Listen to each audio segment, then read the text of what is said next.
One of the benefits of the mutual form of insurance company versus stockholder companies is that in a mutual company, our only concern is the policyholder. We don't have stockholders to take care of. We're not worried about quarterly numbers and how they get dividends and whatever. Our sole focus is on the policyholders, and I think that's an important distinction when choosing an insurance company. Not to say anything's wrong with a stock-held company. They're great companies, but the mutual company, there's a form of membership that I think is really important for a lot of our customers and the way they view it.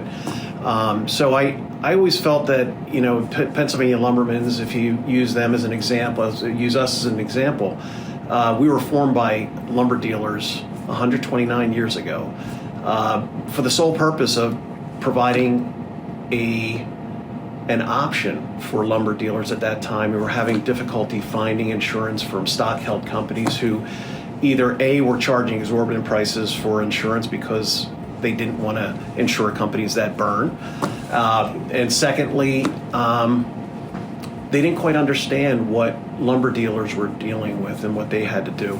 So the mutual form of company, they formed a company formed by lumber dealers to make sure that they provided coverage directly to their members, and it has served lumber dealers well for 129 years.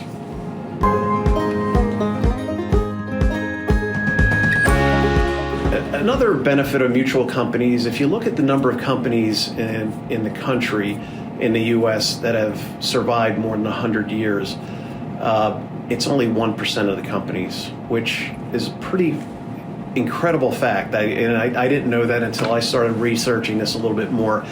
But in mutual companies, almost 60% of them are more than 100 years old, with the median average being 120.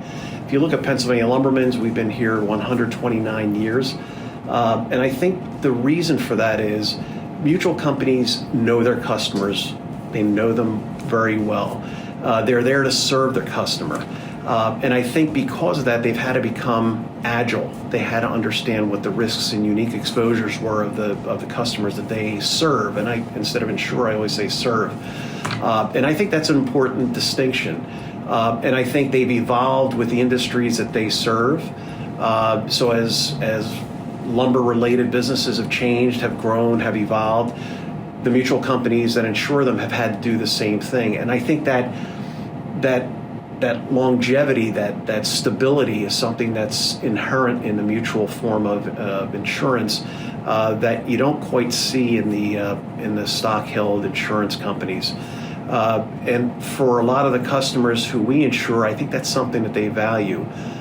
Many of the customers that we deal with are second, third, fourth, fifth generation customers. In fact, some of them are older than the states that they do business in. So if you think about how a city was formed, usually it started with a lumberyard, a sawmill and a lumberyard, and the town was built around them. And I look at Pennsylvania Lumbermen's has kind of grown with our customers during that time. And now as things have gotten more complex, technology has gotten more complex, we have figured out ways of working with our customers to grow with them and provide them unique coverages that they may not have gotten from stock-held companies that are not as closely aligned to the industries that they insure.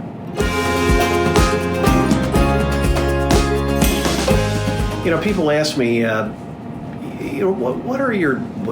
do you get out of going to trade shows and site visits with customers? And I always like to answer the question that when Pennsylvania Lumbermen's, we're so wedded to the industry that we serve that we go to over 133 trade shows a year as an organization. And one of the reasons we do that is that gives us an opportunity to meet with our customers at their trade association, at their buying groups.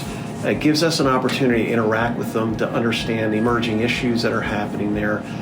We provide educational sponsorships in these shows because I think what it does is it allows us to see what they're dealing with, what some of the things are going on in their industries that we wouldn't be able to do by just reading about it, at online or at a trade magazine. I mean, it's just something you have to be there to see them and to understand what that is. And it allows us to meet with them directly. We've got a lot of conversations that happen as people come up to our booths and they have things or questions to ask about insurance, or sometimes they ask us about what we're seeing in the industries that they're in.